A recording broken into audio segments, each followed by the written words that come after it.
Projections, ownership projections, and the right stacks and correlations have been the NFL DFS playbook for years. And while those tools can be useful to get a sense of what are good lineups to play, how do you know what actually makes a good NFL DFS lineup? How do you know for sure that you're playing profitable lineups in each of your contests? My name's Jordan Chan, I'm the head coach here at SaberSim, and in this video, I'm going to teach you how to use your all-new NFL DFS secret weapon, contest sims, letting you calculate the optimal lineups to play in each of your contests in just seconds. Let's go ahead and dive in. So if you've been following DFS news lately, you've probably heard of contest sims here, but let's talk about what they actually are and how they work on SaberSim. What we're doing when we run a contest sim is we're taking each lineup in your pool of 5,000 and we are competing it in the contest that you're going to be playing it into on that given slate. How do we go about doing that? Well, it starts with projecting what the field is going to play. We've created field lineup sets based on the same way that we generate our ownership projections for 13 different contest types separated out by entry limit and stakes on that slate based on how we've back tested that fields tend to play these different contests for different sports and different slate sizes. So for example, for a low stakes 20 max contest like the first down, we'll take the first lineup out of your pool and put it into a contest with the lineups that make up the low stakes 20 max contest here. We'll use our play-by-play game simulations of every single game on the slate to pick out one way that the slate could end up. One simulation of the slate based on our play-by-play simulations of each game. And we'll assign fantasy points to each lineup, your lineup from your pool, but also each lineup in the field, and see how they do when the slate plays out that way. Once we know how many fantasy points each lineup scored in one simulation of the slate, we can assign a payout to each lineup in that contest based on the payout structure of the contest that you're actually playing it into. From there, we'll repeat this process 100,000 times for each lineup in your pool to determine how our lineups doing on average across the full range of outcomes of the different ways that the slate could play out. From there, we can create summary statistics of how each lineup performed in its 100,000 simulations in the contest that you're planning on playing it into. We can come up with percentages like how often did that lineup take first place, how often did that lineup cash at all, and what is the actual return on investment you get for playing that lineup into that particular contest. So why does this actually matter? All DFS players know at some level that contest dynamics matter. You wouldn't play your Millie Maker lineup into a cash game, and you probably wouldn't play your cash game lineup into the Millie Maker. But how do you actually know what a good lineup is? Most optimizers and DFS tools just give you the average projection of all the lineups you've built and call it a day, and give you the responsibility of figuring out from there what lineups you should play. And a lot of sharp DFS players go one step further from that, starting to take into account ownership or correlation or other factors into determining what the best lineups are to play in particular contests. Even SaberScore is essentially designed to do this. It's taking into account the projection of a lineup, but also the upside of that lineup and the ownership to make a determination about what lineup is best to play. But ultimately, you're still making what is at best an approximate guess about how good those lineups are. You're using some sort of backtesting or just intuition or research to determine how much projection do I need for this contest? How important is correlation here? How much ownership should I sacrifice or should I be willing to play for my given lineups? Using a contest sim allows you to accurately and precisely calculate what are the optimal lineups to play in each of your contests by looking at how well they perform on average over the entire breadth of outcomes of how the slate could play out. And once you start playing around with a contest sim, you'll be shocked how much the contest payout structure and the size and the field lineups affects the optimal strategy for that contest. It's not uncommon to see a lineup that is profitable played into a small field single entry that is unprofitable or significantly less profitable when played into the Millie Maker. Again, most people have some intuitive sense that this is true, but with other typical tools in the DFS industry, it is almost impossible to actually calculate that out correctly. There is a massive opportunity to take advantage of the edge you get with contest sims this NFL season, but that edge will shrink over time as this becomes more and more common. So the time to take advantage of this EV window that we have in front of us is right now. So let's go ahead and dive in and talk about how you run your contest sims on SaberSim and how it all works. Now, for the purposes of this video, I'm going to assume you've already seen the other videos in our NFL 2023 season that walk through how to select the best contest to play this year and also how to get your lineups built on SaberSim. If you have seen those videos here, you'll know that we're going to be building different builds for our 20 max and our 150 max contests and for our single entry and 3 max contests. If you haven't seen those yet, I'd recommend checking them out so you have some sense of what contests we recommend playing and how to get your build set up. But the first step that you want to do here before you run your contest sim is get your 2 builds set up for these 2 contest groups. One of the huge advantages to using contest sims on SaberSim is the lineups that you're building here are based on play-by-play game simulations, so the foundation for those lineups is strong. Most other tools out there leave it up to you completely to figure out how to build good lineups to start with. They might be able to simulate those contests once you have the lineups to begin with, but you're still left with the problem of figuring out how to build good lineups in the first place. That's not a problem here because we know that our play-by-play game simulations are giving you that strong foundation. So the next thing you want to do is set your contest sim settings, and this is going to determine what is used as the fields for your contest sims and also what is the payout structure of the contest you're playing. And where you'll want to do this is in the contest tabs under My Contests. You can add up to 5 different contest sim settings per build you're running on SaberSim, but there is a little bit of nuance to the way that you ultimately create these contest sim settings. Here's what we really want to do. We want to combine contests that have very similar sizes and payout structures together and simulate our lineups for those contests together so that we can ultimately diversify our lineups well when it comes time to fill them. If I'm losing you here, stay with me. I promise it's not as complicated as it might sound. On the flip side, if we have contests that are very different from one another, that have different payout structures, that means the optimal strategy of what lineups are optimal for those contests can be very different. So we want to make sure that we're simulating our lineups for those contests separately. Here's a general rule of thumb that I'm using to set up my contest sim settings for this season. First of all, we're building our 20 max and 150 max settings separately from our single entry and 3 max, so we can think about those as 2 discrete groups. From there, I'm treating every 150 max contest that I'm playing as a separate build, where the optimal strategy for that contest is different enough amongst those 150 maxes that I want to make sure I'm simulating all of my lineups that are going to go in there uniquely. So I'm going to go ahead and for my mini max and my 3 entries I'm playing into Millie Maker, which were all free tickets in this case, I'm going to create 2 new contest sim settings. So I'll right click, add a contest sim, and this will be auto-filled in so SaberSim knows that this is a contest I want to simulate against. I'll do the same thing for the Fantasy Football Millionaire here. I'll create a new contest sim for that contest here, which again, the strategy between these 2 will be different because the Millie is paying out 2 times as much to first than the Minimax is. For my 20 maxes here, you can see that they're all very similar contests. They're approximately all around the same size. They're all paying roughly 5% to first and all paying around 25% here of the field is getting paid out. Generally, the way I'm thinking about this is if a contest is at least paying 5% or more to first than a different contest, it's probably different enough that you want to simulate it separately. That's a decent rule of thumb that I think will work here for most of your contest sims. So for these 3 contests, these are all similar enough that I'm going to just pick one, and I'm going to use all of my 20 maxes to simulate against that contest. So I'll use the first down in this case. Now we'll go ahead and add that one. And now I've got finally my single entry and 3 max contests.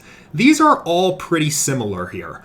They're all paying about 10% to first. There is the one that is paying 5% to first here, which I think would be fine to separate out on its own, but I really want to make sure all of these contests are ultimately diversified from each other here. So I'm going to just group all of my single entry and 3 max contests together, and I'm going to pick one of these that looks like kind of a nice middle ground here. We'll use the $5 single entry here as mine and add another contest sim to this. So again, general rule of thumb here is you've already got 2 different builds for your 20 max and your 150 max and your single entry and your 3 max. From there, if you're playing 150 max contests, it's just easiest to just always make sure you're simulating that contest on its own. And then within the 20 maxes, just look and see, do I have contests where there is a greater than a 5% to first here where I want to split that contest off and simulate those lineups separately, and do the same thing for your single entry and 3 maxes. This will give you a good mix of bucketing lineups that bucketing contests together that play very similarly while also getting as granular and nuanced as you can with the other contests in your pool.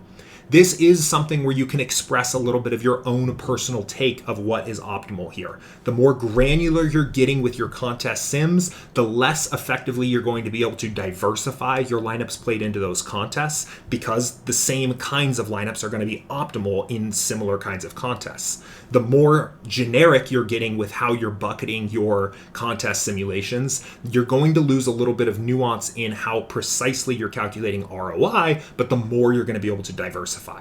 Now that we've got our contest sim settings set, we can go back to the build and start simulating our lineups in these contests. We'll open up the settings menu here, and for my 20 max and 150 max build, I'm going to pick the corresponding contests here that I want to simulate each lineup in my pool for. So I'll check the mini max, the milli maker, and the first down, and I'm just going to click run contest sim.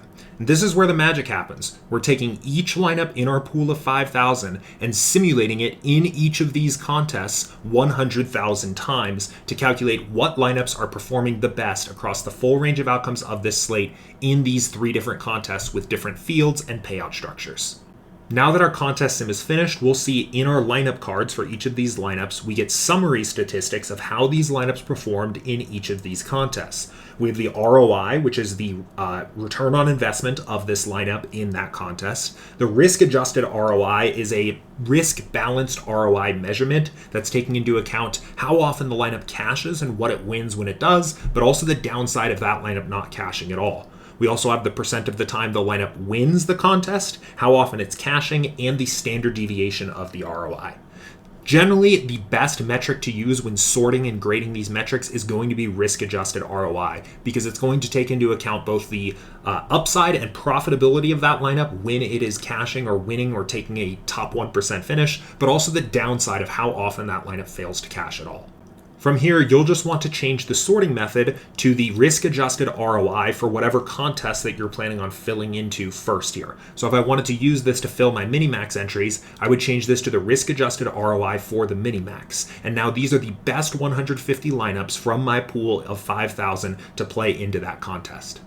It is worth noting that at this step, this is where you'd be applying the rest of your NFL DFS process. So if you're applying qualitative research or taking stands on particular players or teams or stacks or things like that, you can still make those adjustments to your exposures, your projections, anything you want to at this step. The contest sim is just going to make sure that you are ending up playing the best possible versions of your vision of the slate. Contest sims make it easier and less risky to apply your stands and to take those stands than the other way around. This isn't necessarily saying that you need to just blindly trust what the contest sims are saying. It's saying apply your research and apply your particular NFL process and let contest sims identify the most profitable way to play that angle on the slate. But for now, let's go through the process of actually entering these lineups into the correct contests in our entries file so we can get this uploaded into DraftKings. The first thing I want to do is I want to diversify these lineups that are played into this contest. I don't personally just want to play the top 150 top ROI lineups because it's going to leave me condensed on my exposures. I want to play a diversified set of profitable lineups. The way I'm going to do that is first figure out how high can I put min uniques where I'm still getting the correct number of lineups I need. In this case, it looks like at 7 min uniques, I'm no longer getting 150 lineups. So the maximum value I can set there is equal to 6. The next thing I want to do is I always like going one less than the maximum here. I don't want to completely go all in on diversification. I still want to be playing lineups in the top half or so of my pool. I want to be playing good lineups, so I'm going to go one less than the max here. And finally, now that we have contest sims at our disposal, I want to scroll all the way to the bottom and verify that the bottom lineup in my pool is still profitable when played into this contest. And we see that in this case it is. It's a Saint stack that is expected to have an ROI of 53.5%, so I know that all the lineups I'm playing are expected to be profitable in this contest. So I'm happy with this 150 lineup set for the mini-max. The next thing I'm going to do is click Save to My Contests here, and I can go ahead and find the mini-max, which I know is 150 entries here, uncheck all of my other contests, and check just the mini-max. Now I can save this 150 lineup set into the mini-max contest. So now let's go ahead and do our 20 max contest, which again, we simulated all using the first down as our contest for this one. So what we're going to do now is let's change min uniques back to 1, I'm playing 3 20 maxes here that all were simulated using the same contest. So I'm going to set this equal to 60. And now I want to change my sorting method to match up with that particular contest, which is the first down. I'm going to use risk-adjusted ROI here again. And now I'm going to diversify these entries in the same way. How high can I make this safely while I'm still getting the number of lineups I need?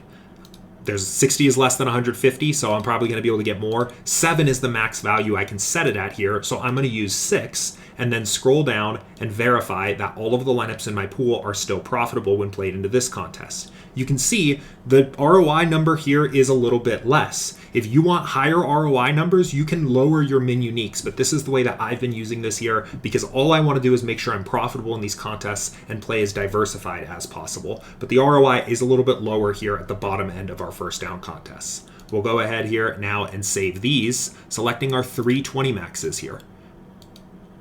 And now the correct 60 lineups are entered into our 20 max. Finally, we'll do the last one here, and that's just the 3 lineups I'm playing into the Milli Maker, hoping I take this one down on Sunday here. So we'll do the top 3 lineups and look what are the most profitable lineups played into the Milli Maker here.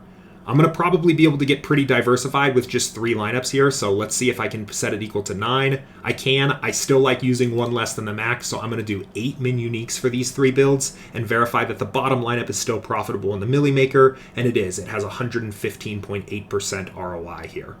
So I'll go ahead and click Save, and I'll make sure that these 3 lineups end up in the Milli Maker contest, which is this one here. So that's the process for our 20 max and 150 max builds. Let's bounce over to our single entry and our 3 max build, and we're going to start the process again here for the build that we intended to be played into these particular contests. Step 1 here again is going to be going into the settings, and you see we still have our same contest sim settings. Just this time, all I'm doing is I'm simulating all of these lineups for the $5 single entry. Again, the reason why we're doing that is because we know that all of these contests play very similarly to that contest. They're all about 10%-ish to first, paying out about 20 to 25% of the field, and all similar size. They also all have very similar fields. They're all using the low-stakes single entry field lineups, so we're simulating all of these together, and we'll see how it turns out on the other side.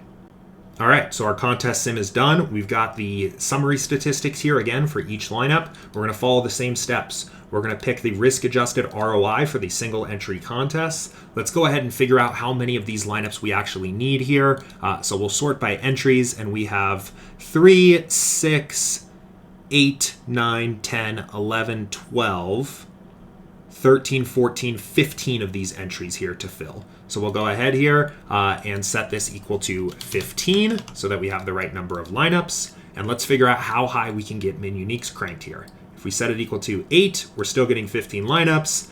If we set it equal to 9, we're not. So 7 is our maximum here.